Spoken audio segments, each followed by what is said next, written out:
안녕하세요. 성공예감 이대호입니다.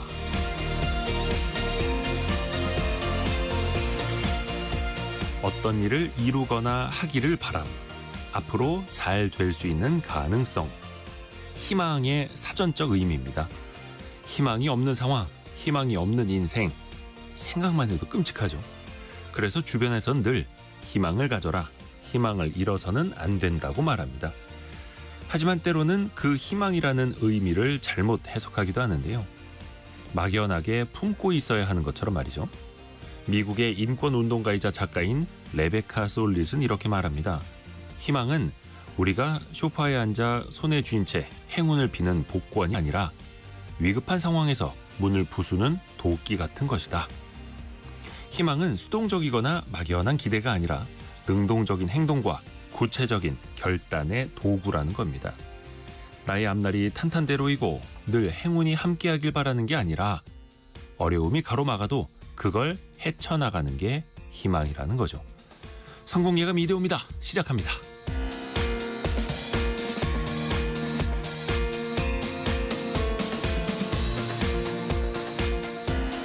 안녕하세요. 이대호입니다. 자, 이제 3월이 시작이 됐습니다. 3월 2일 월요일. 예. 저희가 그 생방송으로 하고 있는데요. 3.1절 연휴 마지막 날이죠. 예. 그래서 오늘 생방송으로 함께 하는데도 또 선물도 준비를 했습니다. 퀴즈도 준비를 했고요. 오늘도 함께 해주시면 감사하겠습니다.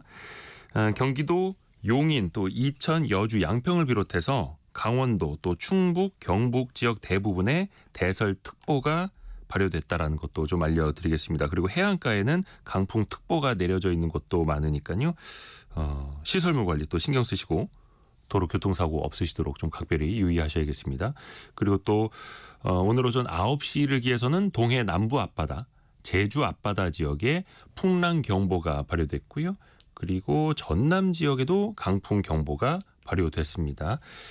날씨가 안 좋습니다. 예. 봄이 그냥 오질 않죠. 꼭 시샘을 부리고 옵니다. 그리고 오늘은 3월 3일이네요. 헷갈렸습니다. 3월 3일이네, 그렇죠? 3월 하면은 봄의 시작, 새 학기도 떠오르는데 성공예감은 경제 프로그램이니까 오늘 경제상식 퀴즈로는 요거를 준비했습니다. 3월 중순 되면요. 특히 이게 집중적으로 열리는 시기인데요. 회사의 주식을 갖고 있는 주주들이 한자리에서 여는 회의를 말합니다. 주식회사의 최고 의결 기관이죠. 보통은 줄여서 우리가 주총이라고 부르는데요. 그걸 네 글자로는 뭐라고 할까요? 매년 1회 재무제표 결산을 위해서 열리는 건 정기주총이고요. 필요에 따라서 수시로 열리는 건 임시주총으로 나뉘는데요. 그걸 다 합쳐서 포함해서 이렇게 부릅니다. 네 글자. 짧은 문자 50원, 긴 문자 100원이 되는 샵 9730이나 KBS 콩으로 참여해 주시면 됩니다. 그리고 오늘부터는 닷새 동안 새로운 것도 드립니다. 드릴 게 많네. 이제 3월이 시작돼서 그런가? 예. 뉴욕의 거장들 잭슨 폴록과 마크 로코스의 친구들 전시에 성공예감 청취자 여러분들을 초대합니다. 이 친구들이 이름이 어렵네요. 제가 모르는 분들이어서 미술의 거장 잭슨 폴록, 마크 로스코를 포함해서 총 21명의 작가들의 작품을 감상할 수 있는 전시회입니다. 서울 노원 아트 뮤지엄에서 열리고요. 전시라고 앞글자를 써서 문자를 보내주십시오. 그러면 저희가 하루 두 분께 2장씩을 드립니다. 총 4장인 거죠. 다만 요거는 이제 개인정보가 필요해서 문자 메시지로 보내주신 분들에게만 이 티켓을 보내드릴 수 있다는 것도 좀 양해 말씀드립니다. 실시간 방송 상황 KBS 콩과 유튜브를 통해서도 함께 하시죠. 성공예감 이대호입니다. 자주 검색하시면 성공이 가까워집니다.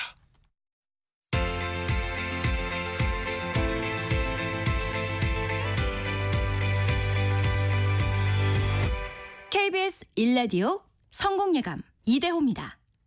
오늘의 경제 뉴스 해담경제연구소 어이예진 소장, 파이낸셜 뉴스 이환주 기자 함께합니다. 안녕하세요. 안녕하세요. 공교롭게도 두 분은 휴일에 어떻게 자주 보는 것 같습니다. 두 분이 말입니다. 월요일 담당이죠. 네. 예, 맞습니다. 그러다 보니까 대체 공휴일 있을 때는 항상 네. 두 분을 보게 돼서 반갑습니다. 더 네, 고맙습니다. 저도 반갑습니다. 어예진 소장 어떤 소식 준비했나요? 네, 시중은행들이 잇따라 대출 금리를 낮추고 있습니다. 이런 가운데 장기 고정금리 주택담보대출을 활성화해야 한다 이런 주장이 나왔는데요. 자세히 살펴보고요.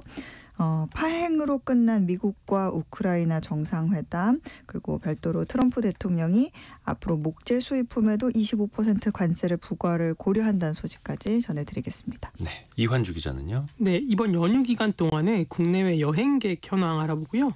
이어서 중국 전기차 기업 비아디 국내 진출을 선언했는데 정작 판매는 미뤄지고 있습니다. 무슨 이유인지도 살펴보겠습니다. 네, 어혜진 소장이 준비한 소식부터 들어볼게요.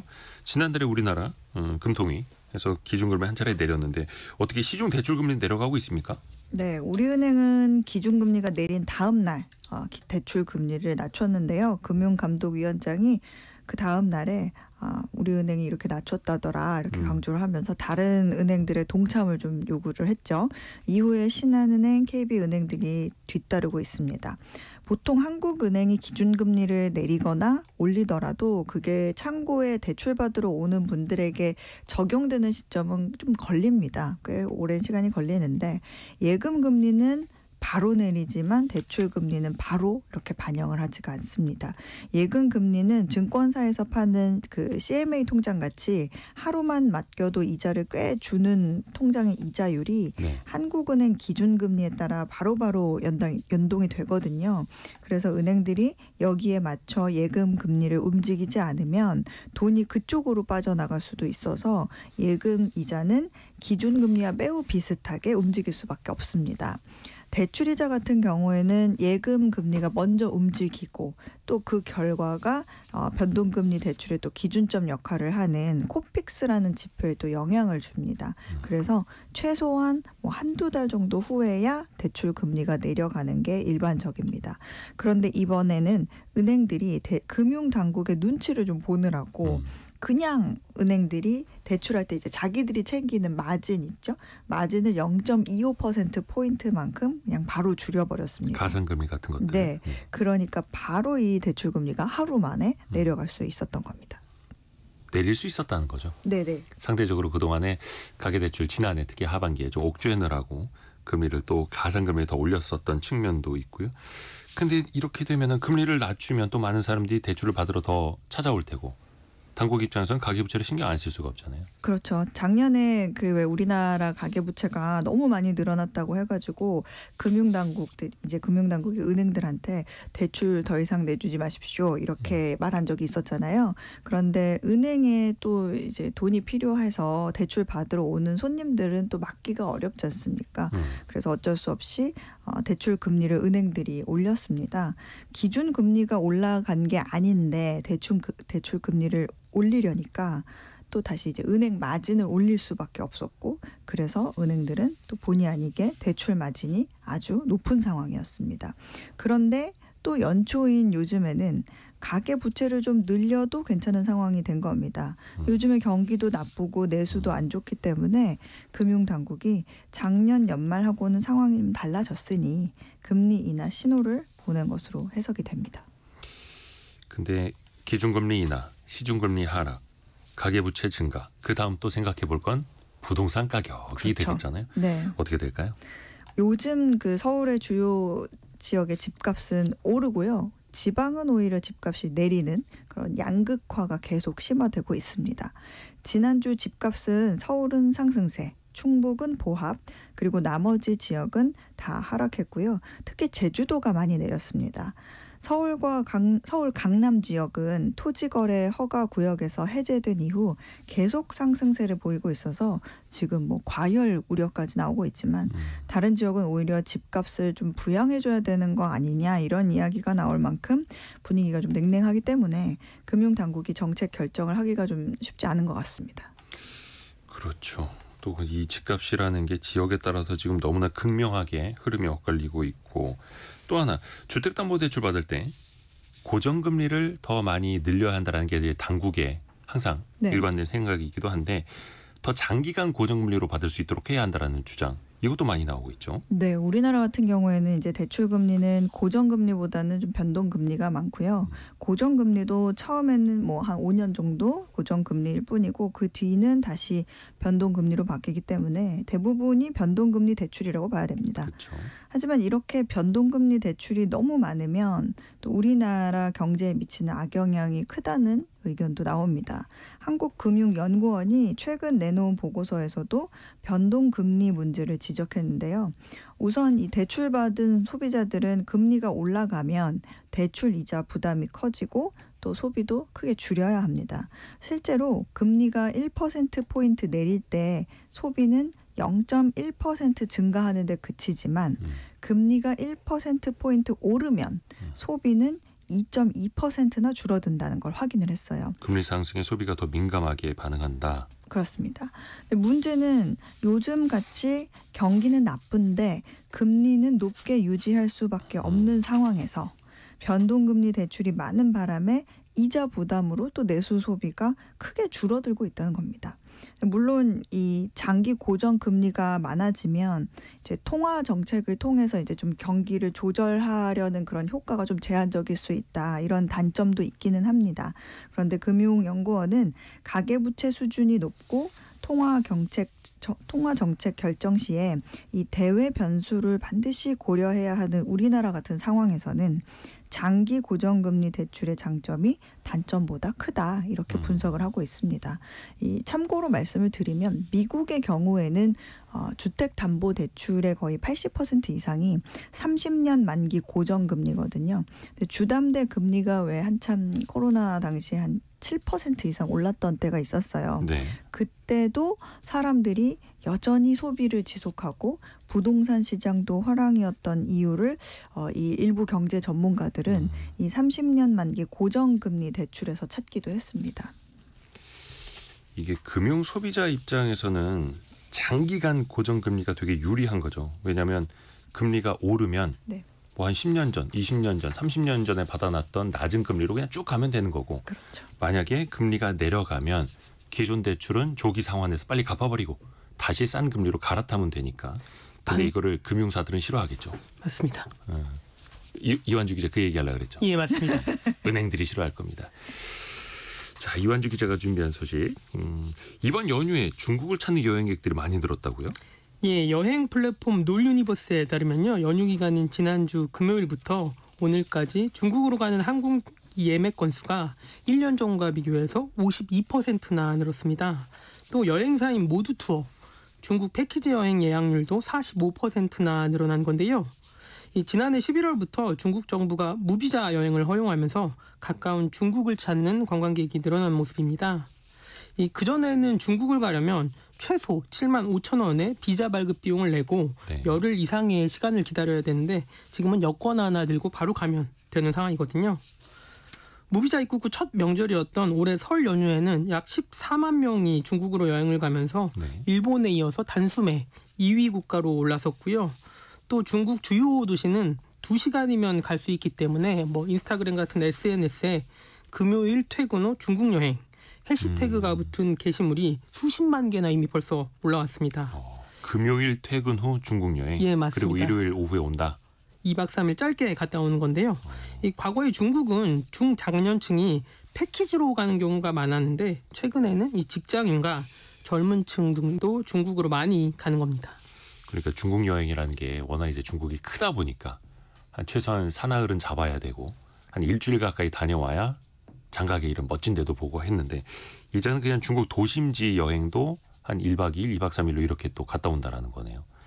많이 달라졌습니다. 근데 우리나라를 찾는 관광객들도 많이 늘어야 하는데 제주도를 찾는 특히 국내 관광객이 점점 줄고 있다면서요. 예, 맞습니다. 제주도 관광협회가 이번 연휴 동안에 제주를 찾은 내 외국인 관광객을 발표했는데 이게 13만 명 정도로 추산이 됐거든요. 네. 1년 전에는 14만 명이었는데 한 10% 정도 줄어들었습니다. 이 국내선 제주 항공편도 줄었고 평균 탑승률도 줄면서 내국인 감소세가 두드러졌는데요.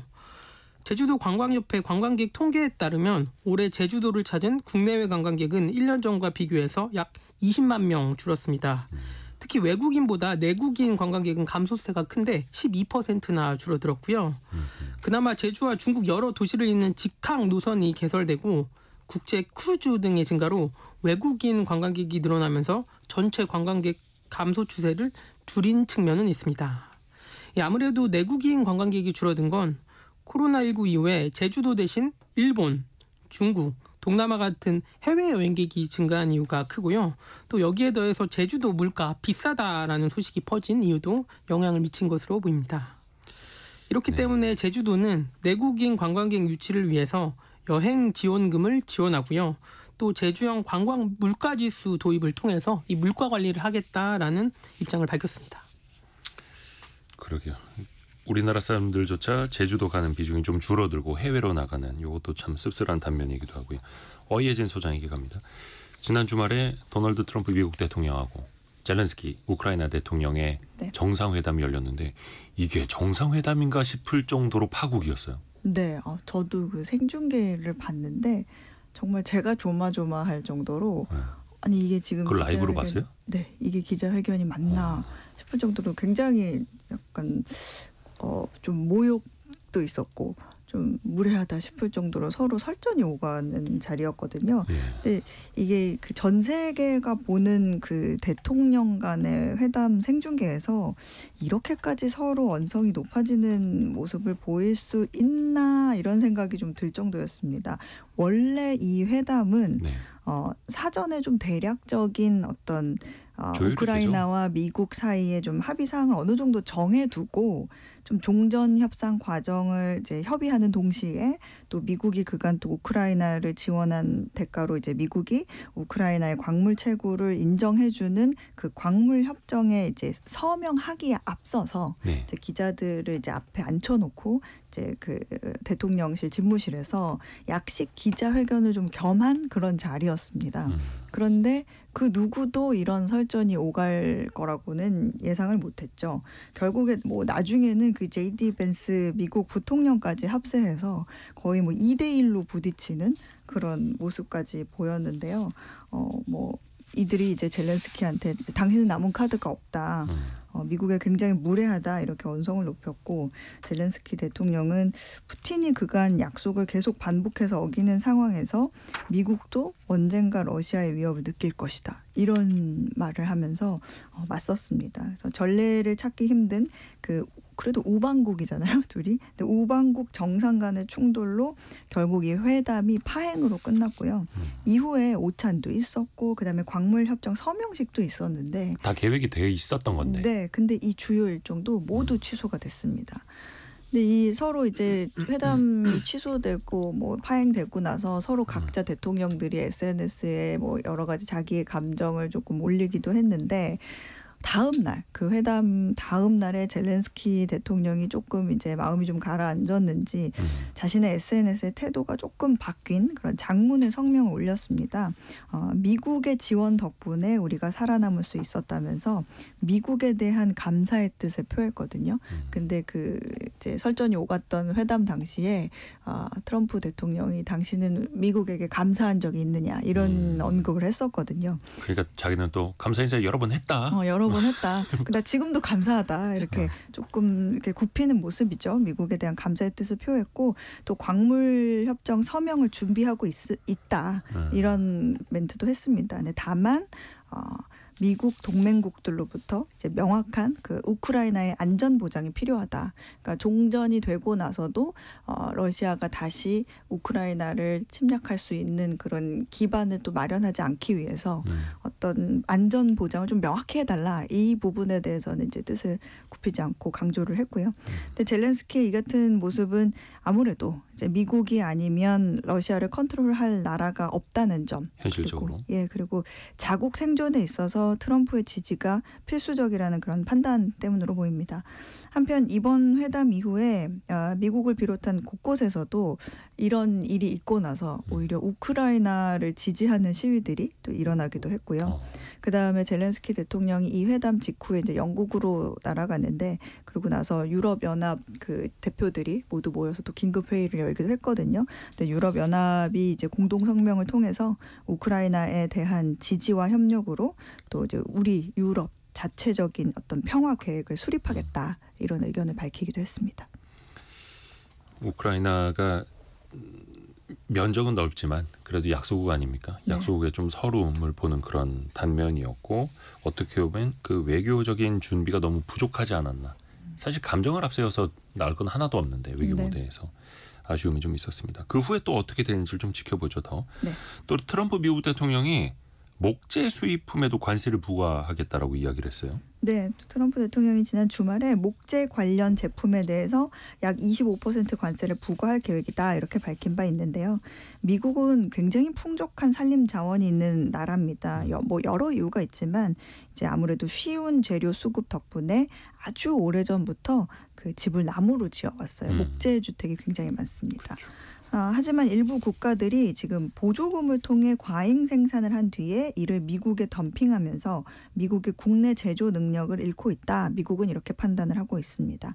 미국의 목재 등을 덤핑하는 국가를 특정하기도 했는데 캐나다, 독일, 브라질이 이 주요 행위자들이고 다른 나라도 많이 관여하고 있다고 이렇게 보고 있습니다. 여기에 중국과 한국이 또 포함이 됐는데 목재뿐만 아니라 그 미국의 목재를 들여와서 상품을 만든 뒤에 다시 미국에 수출하는 네. 그런 그 파생 상품까지 초점을 맞추고 있는 겁니다. 그래서 한국의 경우에는 그 싱크대 등 그 주방용 목재 가구를 미국에 수출을 하는데 이를 비롯한 목재 가구 및 관련 품목이 우리나라가 조금 있다는 거죠. 그러면 그 여파가 얼마나 될까요? 다행스럽게도 굉장히 적습니다. 우리나라 가구 업체들도요? 예, 사실 목재 관세는 이 캐나다, 중국, 멕시코를 압박하기 위한 조치로 보는 게 맞는 것 같습니다. 캐나다의 목재 수출 비중이 굉장히 높거든요. 지난해 미국의 목재와 그 제품 및 목탄 수입 항목에서 캐나다가 차지하는 비중은 약 49%에 이릅니다. 우리나라는 0.05%에 불과하고요.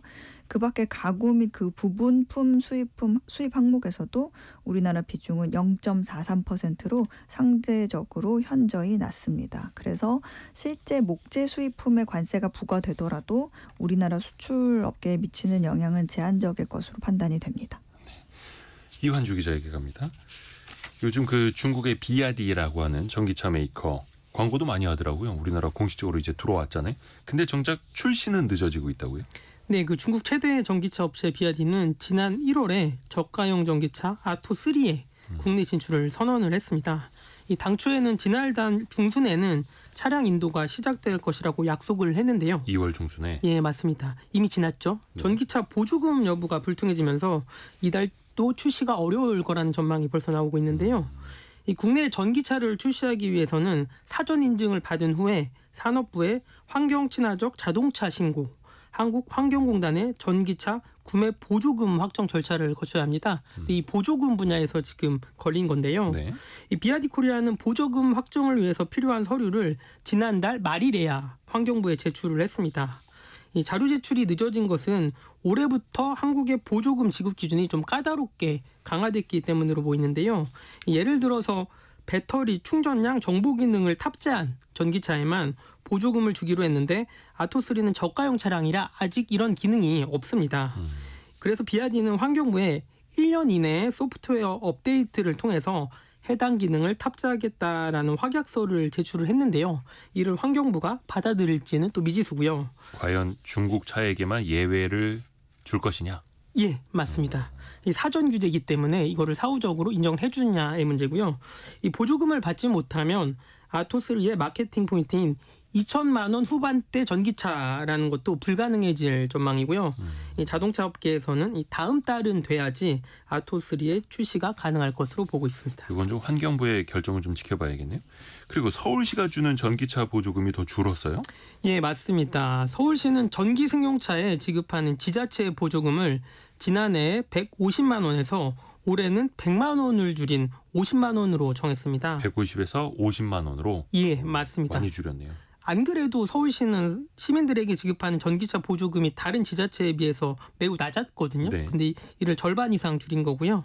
또 실제로 부산 같은 경우에는 전기차를 사면 최대 230만 원, 대구, 인천, 광주는 250만 원, 울산은 290만 원까지 지자체에서만 지급을 해주고 있습니다. 네. 연간 보조금 지급 전기 승용차 대수도 서울시가 줄였는데요. 올해는 5,000대인데 이게 지난해보다 절반 이상 줄인 거고요. 대신에 서울시는 전기 버스 보조금은 7천만 원으로 지난해 3천만 원과 비교해서 2배 이상 올렸는데요. 네. 일각에서는 예비 전기차 구매자들은 전혀 생각하지 않는 결정이라면서 이 반발을 하고 있는 상황이고요. 이에 대해서 서울시는 이 보조금은 기술 개발의 마중물 역할을 하는 건데 이 전기차 기술이 이미 상당 기간 개발이 됐다라는 이유를 댔고 또 더 많은 시민들이 이용하고 주행거리가 긴 전기 시내버스, 화물차 등에 대한 지원을 확대하기 위해서 이 같은 결정을 했다라고 설명을 했고요.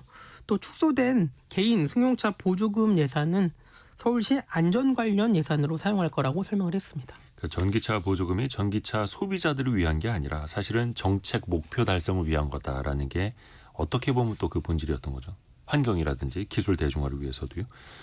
파이낸셜 뉴스 이환주 기자 그리고 해담경제연구소 어이예진 소장이었습니다. 고맙습니다. 감사합니다.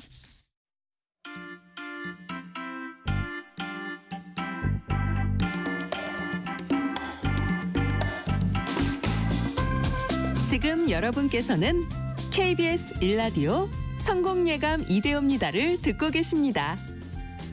프로그램에 참여하신 청취자 여러분께는 추첨을 통해 Y스트릿에서 밝은 눈과 두뇌 건강, 활력까지 한 번에 와이즈 부스터를, 아름다운 식탁 창조 주비푸드에서 뿌리 담은 리얼 생 와사비를, 쉽고 빠른 판촉물 제작 시너지 기프트에서 무드 등 미니 가습기를, 그리고 성공예감에서 준비한 커피 쿠폰을 보내드립니다.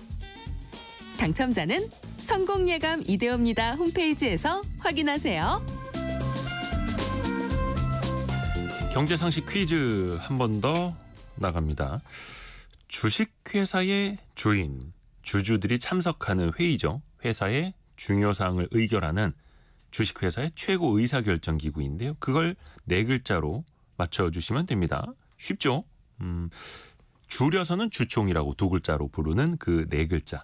5152님, 주총은 술 마시는 모임 아닌가요? 오늘 삼겹살 데이라서 오늘 주총하자입니다. 이렇게들 이제 통하시는군요. 33데이, 오늘 뭐 국산 삼겹살 많이 사드시면 또 좋은 날이기는 한데요. 회사의 주인은 누구인가? 과연 오너, 재벌, 총수라고 하는 사람들인가? 아니죠. 주식회사라고 하면 그 주인은 주주들입니다. 그래서 주주 평등의 원칙에 따라서 한 표당, 한 의결권을 행사할 수가 있는 거죠. 한 주당 한 표씩이요. 주주들이 이곳에 참석을 해서 매의 눈으로 지켜보면서 또 회사의 미래를 또 같이 의논할 수도 있는 거고요. 많이들 정답을 보내주셨습니다. 이용래님, 요즘은 여기에서 선물을 안 주죠? 오래전에는 받는 재미가 쏠쏠했습니다. 오늘은 휴일이라 편하게 들으면서 성공예감의 선물을 기다립니다. 이렇게 보내주셨군요. 예전에는 이 장에 가면 선물을 주는 회사들이 많았습니다. 그런데 요즘은 많이 안 주는 게 특히 그 선물만 받으러 가는 이른바 이 속된 표현인데 주총꾼이라고 해서 그래서 기업의 그 의사 진행이 잘 안 돼가지고 그런 분들이 오지 못하도록 아예 그 선물을 또 안 드리는 그런 시대의 흐름이 되어버렸죠. 조금 이제 삭막하기는 한데요. 이게 또 현실이기도 하더라고요. 김현미님, 한창 아이들 주식을 알려줘야 한다고 생각해서 고점일 때 세뱃돈 받은 용돈 다 털어서 주식 사줬는데 지금 몽땅 마이너스예요. 그래도 주주라고 종이 같은 거 날아오는 거 보면서 좀만 더 기다리자. 조금만 더 힘내자라고 하고 있어요. 라고. 씁쓸합니다. 씁쓸합니다. 좀 우리 시장도 더 나아져야 하는데. 오늘 또 2부에서는요. 김학균 센터장님하고 개미스쿨 시간이 있으니까요. 같이 또 공부도 더 해보시죠. 여러분이 생각하시는 그 4글자 정답을 보내주십시오. 짧은 문자 50원, 긴 문자 100원이 되는 샵 9730, 또 KBS 콩이 열려 있습니다.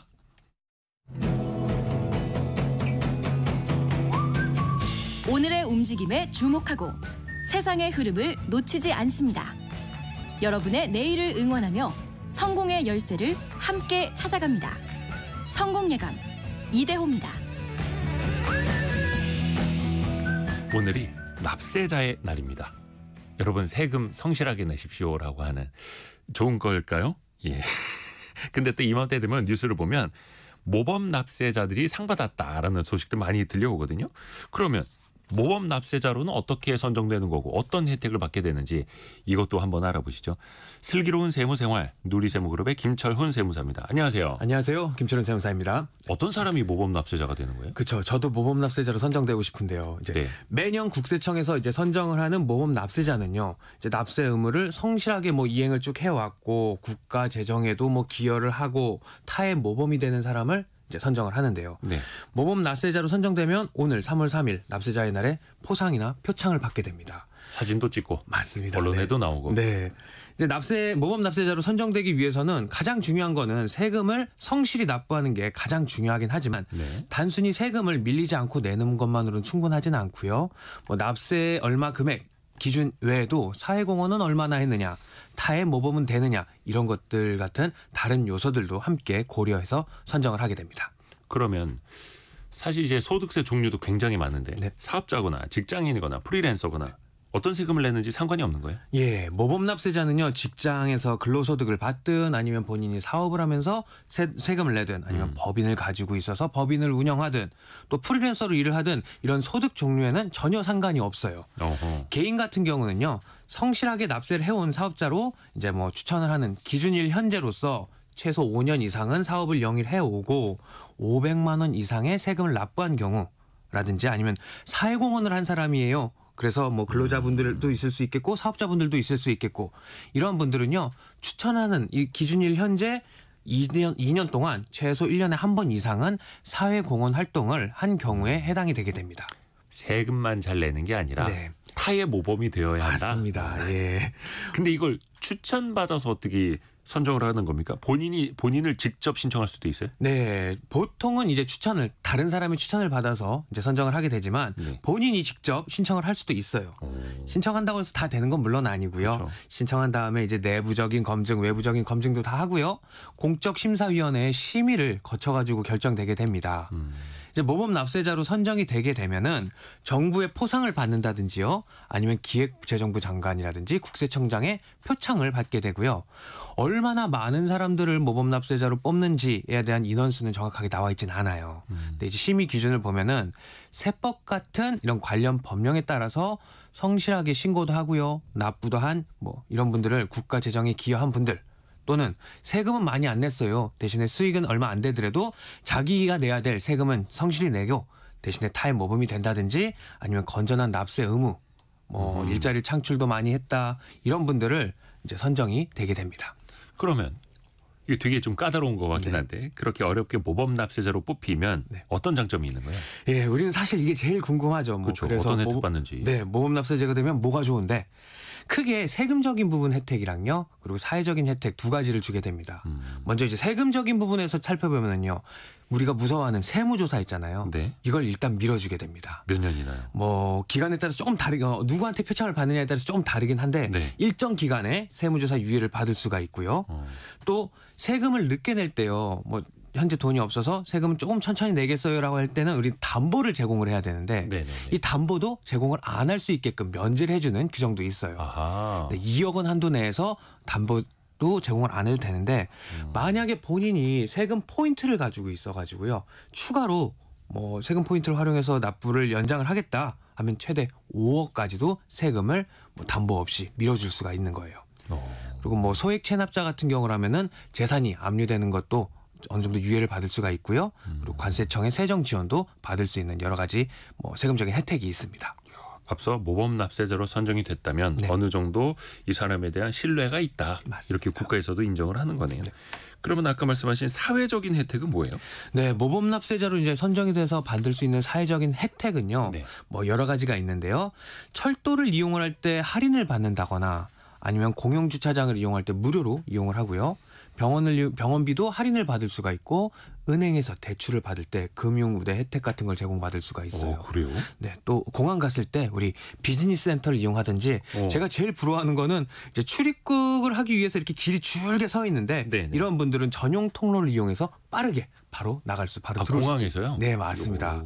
네, 이런 혜택들은 이제 국세청과 협약을 맺은 기관을 통해서 받을 수 있는 여러 가지 혜택을 받을 수가 있습니다. 국세청과 협약이 되어 있느냐에 따라서 철도 운임도 할인이 되고 금리도 할인이 되고 네.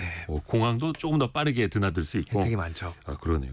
근데 예를 들어서 모범 납세자 한 번 됐다라고 해서 네. 방심할 수는 없잖아요. 예를 들어서 그 후에 나쁜 짓을 할 수도 있는 거고 그렇죠. 자격이 박탈될 수도 있어요. 네, 이런 경우도 종종 있는데요. 이제 세무조사 같은 것들도 유의해주는 혜택 같은 경우는 뭐 표창을 누구한테 받느냐에 따라서 종류가 다르긴 한데 네. 국세청장 이상 표창을 받은 경우는 3년 동안 이제 세무조사 유예도 해주고 네. 지방청장 이하의 표창을 받은 경우는 2년 동안 유예를 해주는데 이러한 기간 내에서 모범 납세자에게 이제 어울리지 않는 뭐 사회적 무리를 일으킨다거나 아니면 세금을 체납을 한다거나 이제 뭐 중대한 범죄인 세금 계산서를 거짓으로 발행을 한다든가 조세범으로 처벌받는 경우라고 한다면은 이런 받을 수 있었던 혜택, 세무조사 유예라든지 이런 모범 납세자 혜택이 중단되게 됩니다. 아하, 그렇죠. 네.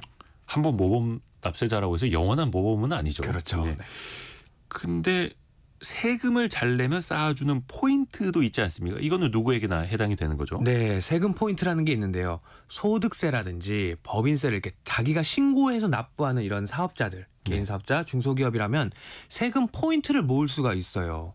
자진해서 납부하는 세금 10만 원당 1포인트 좀 적긴 하죠. 10만 원당 10만 원당 1포인트. 1포인트. 네, 가 정립이 됩니다. 좀 아쉽긴 하네요. 네, 거기다 또 치사한 거는 환급을 받잖아요. 그럼 예. 받았던 포인트도 다시 차감이 되게 됩니다. 네. 세금 환급 받으면 네, 이게 깎이게 되는데 이제 나라에서 고지해주는 세금이 있어요. 세금 종류 중에 이런 건 또 세금 포인트가 쌓이지 않으니까 유의하셔야 되고요. 예. 국세청 같은 경우는 매년 3월에 전년도에 내가 얼마를 세금 납부했는지 이걸 확인을 해서 세금 포인트를 일괄적으로 지급을 하게 됩니다. 내가 얼마나 쌓여있나 확인하는 방법은요. 홈택스나 손택스 앱에서 자신의 세금 포인트를 한번 확인을 해볼 수가 있습니다. 김성림 님께서 홈택스 1포인트라도 사용하면 국립박물관 특별 전시 500원 할인 등의 혜택이 있어요. 이렇게 알려주셨네요. 맞아요. 이 어디에다 어떻게 쓸 수 있는 거예요? 1포인트가 1원이 아니라 사실은 뭐 적용되는 게 조금씩 다르긴 하는데요. 아. 네. 이제 이런 세금 포인트를 활용할 수 있는 곳이 되게 다양하게 있어요. 네. 뭐 CGV 영화관 같은 데서는 영화 티켓을 2,000원을 할인을 받을 수가 있고요. 세금 포인트를 전용으로 사용할 수 있는 쇼핑몰에서는 여기서도 마찬가지로 할인을 받을 수가 있습니다. 그리고 조금 전 말씀드렸던 뭐 인천공항에서 모범 납세자가 이용할 수 있는 비즈니스 센터를 무료로 이용을 할 수도 있고 뭐 국립중앙박물관이라든지 경주 유적지 이런 데 입장료도 할인을 받을 수가 있습니다. 그리고 뭐 많이 사용하는 거는 세정 지원에 활용하면서 내가 세금을 좀 늦게 낼게요라고 했을 때 납세 담보를 제공해야 되는데 이런 담보가 없을 경우엔 세금 포인트를 깎아가지고 내가 내야 될 세금을 조금 더 미뤄서 낼 수도 있습니다. 근데 이런 거 많이들 이용하시면 좋을 것 같은데 오히려 이 세금 포인트를 쓰는 사람들이 줄고 있다고요? 맞아요. 이 포인트 같은 경우는 성실한 납세자한테 혜택을 주자는 의미로 이제 도입이 네. 됐는데 실제적으로 이걸 이용하는 납세자는 많지 않아요. 왜 그럴까요? 작년 상반기 기준으로 해서 적립한 포인트 대비 사용한 뭐 비율은 0.4%밖에 안 되거든요. 너무 미미해서 그런가? 네, 진행자님 혹시 써보셨을까요? 아니요. 저도 네, 이거 쓰는 분들이 별로 없고 저도 몇 번 사용해 봤는데 뭐 국세청에서 진행하는 세법 교육 같은 게 있어요. 예. 이걸 조금 우선 신청한다든지 이렇게 사용을 하는데 사실 그렇게 많이 크게 도움이 되는 느낌은 안 오긴 해요. 큰 도움이 안 되니까. 네, 인천공항에 있는 사실 모범납세자 전용 비즈니스 센터도 이용하려면 약간 남의 사무실에 이렇게 회의실을 이용하는 듯한 느낌으로 이용을 해야 돼가지고 뭐 이런 안 좋은 점도 있고요. 또 활용처가 영화관 같은 경우 뭐 할인된다 하더라도 어쩔 땐 통신사 할인이 훨씬 더 혜택을 많이 볼 수도 있고요. 둘 중에 하나 선택하세요. 그래서 이렇게 혜택을 모르고 있는 경우가 많기 때문에 사용률이 좀 저조하긴 합니다. 아이고 그러네요. 좀 실효성이 좀 있어야 될 텐데. 그러면 세금 포인트 어찌됐든 간에 나라에서 쌓아주는 건데 네. 잘 써먹어야 되잖아요. 네. 어떤 방법이 있는지 좀 알려주세요. 네, 실무에서 가장 많이 제가 사용하는 걸 볼 때는 이제 사업하시는 분들 세금 낼 돈이 없어서 신고도 안 하는 경우가 있긴 한데요. 이건 네. 당연히 문제가 됩니다. 세금을 내가 납부하지 못한다고 하더라도 신고는 해야 되는데 정리하자면 우리나라는 세금에 대해서 가산세가 뭐 여러 가지가 있지만 세금 신고 자체를 안 해서 나오는 가산세가 있고요. 그와 별도로 납부를 하지 않아서 나오는 가산세가 따로 있는데 이제 돈이 없어서 납부를 못할 것 같으면 일단 신고는 해서 가산세 하나는 막아두고요. 네. 이제 돈을 낼 상황이 안 될 경우엔 납부를 미뤄서 낼게요라고 하는 신청을 할 수 있는 제도가 있기 때문에 이걸 충분히 활용을 하면 되고요. 이때에도 원래는 담보를 제공해야 되지만 네. 내가 이 포인트를 사용해서 담보도 안 내고요. 뭐 이자 같은 가산세도 추가로 부담 안 할게요라고 할 수 있는 방법이 있기 때문에 이 점 잘 활용하시는 게 좋을 것 같습니다. 요걸 이제 담보 대신으로 활용할 수도 있다. 네. 그러게 우리가 몰라서 못 썼던 세금 포인트까지 알아봤고요. 오늘 납세자의 날이라는 것도 다시 한번 또 상기할 수 있었습니다. 김철훈 세무사였습니다. 고맙습니다. 감사합니다. 라디오 정보센터 다녀옵니다.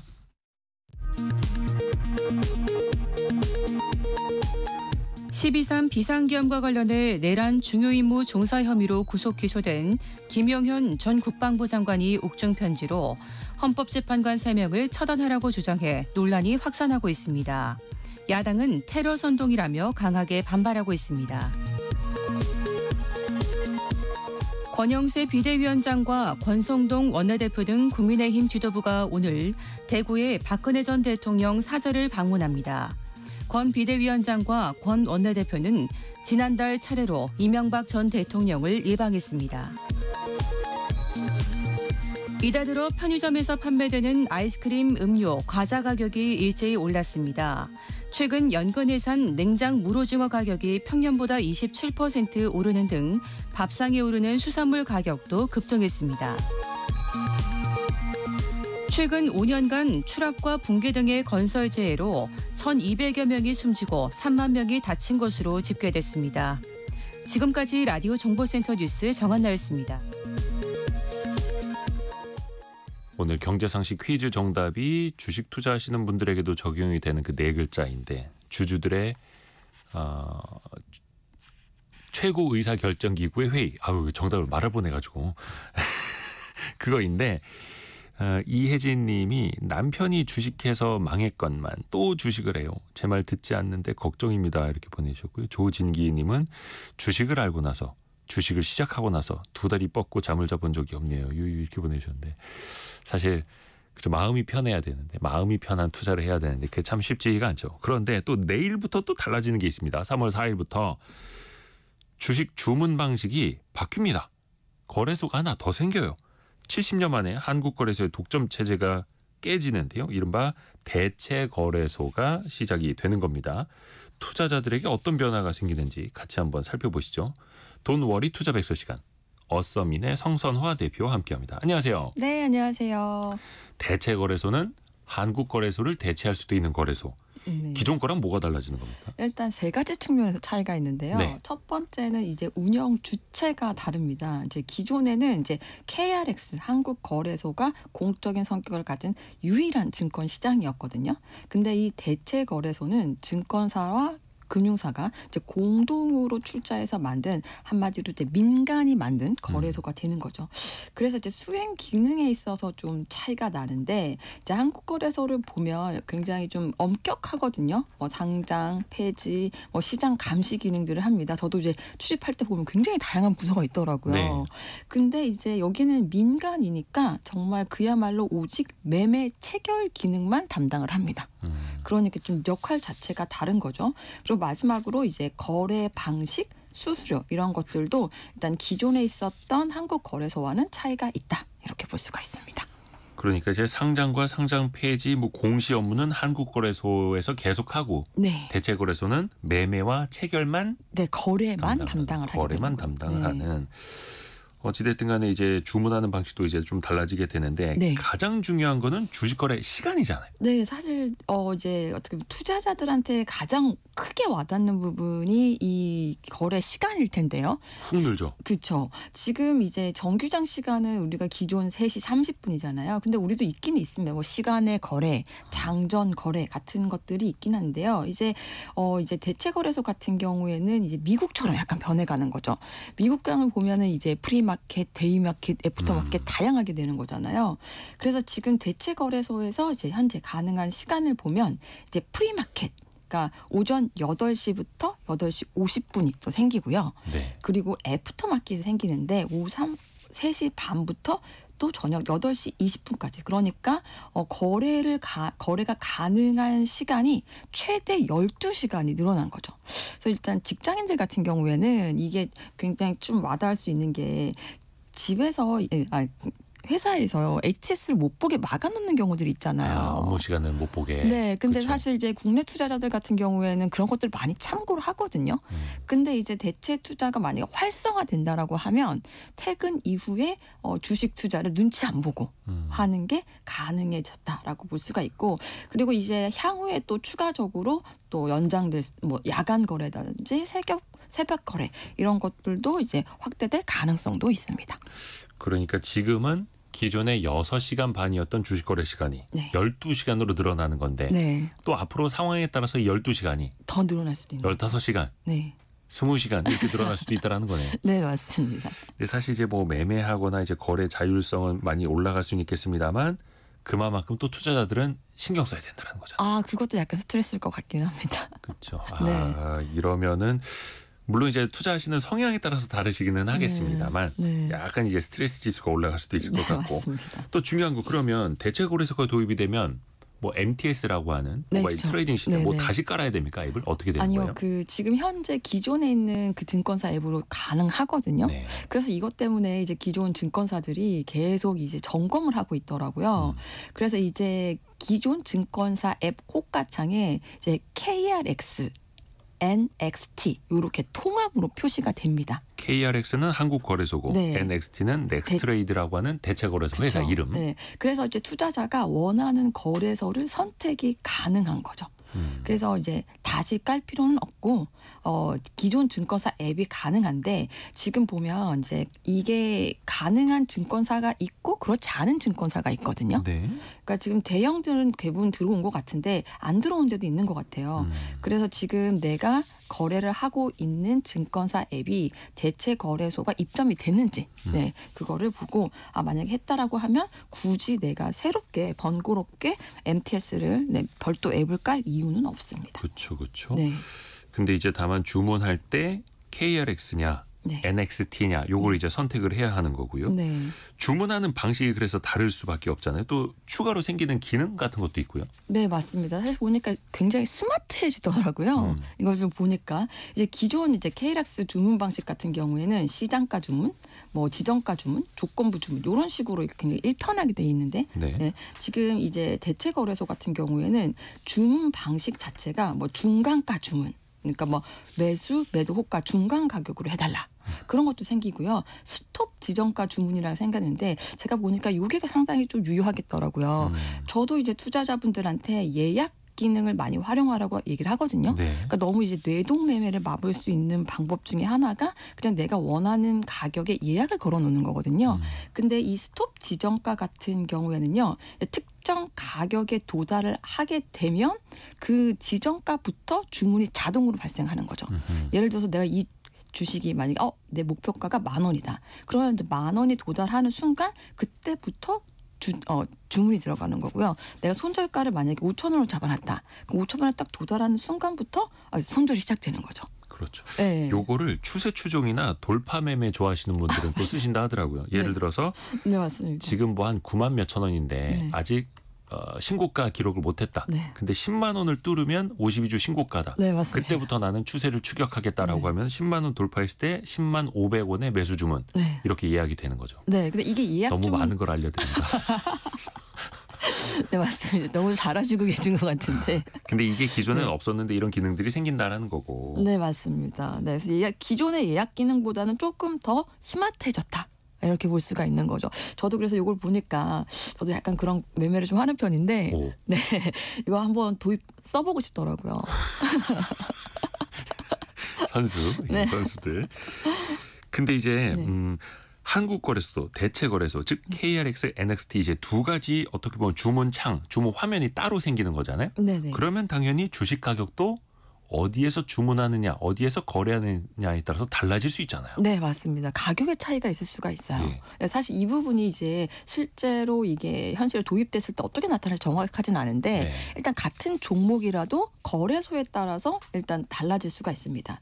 그래서 일단 투자자가 선택할 수 있는 게 이것도 이제 그 내가 증권사 거래소를 선택하지 않고 자동으로 할 수 있는 기능이 있거든요. 이게 스마트 주문 라우팅이라는 겁니다. 그래서 투자자가 직접 거래소를 선택하지 않아도 더 낮은 가격 또는 더 높은 가격에 매도할 수 있는 자동 주문을 할 수가 있는 거죠. 가장 투자자에게 유리한 방식으로 증권사가 알아서 네, 자동으로 맞습니다. 주문하도록. 네, 맞아요. 거래소에서 7,800원, 대체거래소에서 7,700원. 뭐 매도 호가가 있다고 하면 나는 그러면 거래소에서 7,800원. 높은 가격으로 팔고 낮은 가격으로 사게끔. 네, 그렇게 되는 거죠. 네. 근데 그거를 또 이제 투자자들 그러니까 이용자들의 동의를 받아서 해야 되기 때문에 최근에 증권사들이 어떻게 보면 이제 알림톡 서비스로 아마 이거 많이 네네. 여러분께 보내드렸을 겁니다. 근데 이게 당분간 대체거래소에서 거래되는 종목이 많지 않더라고요. 네, 맞아요. 지금 제가 보니까 순차적으로 이제 시작이 되고 있는 것 같던데 네. 이게 보니까 이제 1주차 그러니까 이제 이번 주 내일부터 당장 시작이 되는 거죠. 코스피 5개 종목, 코스닥에 5개 종목. 그러니까 이번 주에는 딱 10개 종목만 거래가 가능합니다.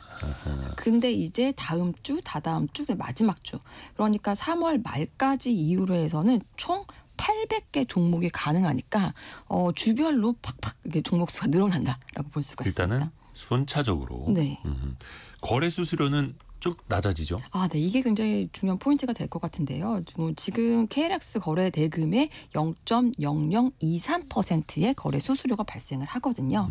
근데 이 대체 거래소를 할 경우에는 20에서 40%가 저렴합니다. 그래서 이 수수료를 절감한다라고 하면 대체 거래소를 활용해 보는 것도 도움이 된다라고 할 수가 있는 거죠. 대체 거래소 도입 초기입니다. 조금 주의해야 할 점도 있을 거예요. 제가 봤을 때 가장 큰 리스크는 종목이 적다라는 거. 네, 종목이 적기 때문에 유동성이 어려울 수 있습니다. 네. 그래서 조금 이제 얼마만큼 활성화가 되는지를 보고 거래를 하시는 거를 추천을 드립니다. 만약에 거래가 많이 없다라고 하면 정말 내가 사고 싶을 때 못 사고 팔고 싶을 때 못 팔 수가 있습니다. 그렇죠. 그러면 사고 싶을 때 더 비싼 값에 사야 하고 네, 맞습니다. 팔고 싶을 때 더 싼 값에 팔아야 될 수도 있으니까 그 거래량도 같이 좀 보셔야 한다는 거. 어서민의 성선화 대표였습니다. 고맙습니다. 네, 감사합니다. 감사합니다. 2부에서는요. 저희가 개미스쿨 시간으로 돌아옵니다. 지난주 후반에 우리 코스피 코스닥이 3% 넘게 급락하면서 마감이 됐는데요. 이번 주에는 좀 괜찮을까요? 3월 시장은 어떨지 같이 한번 주요 경제 이슈들 점검을 해보시죠. 잠시 뉴스 들으시고요. 10시 5분에 금방 다시 뵙겠습니다.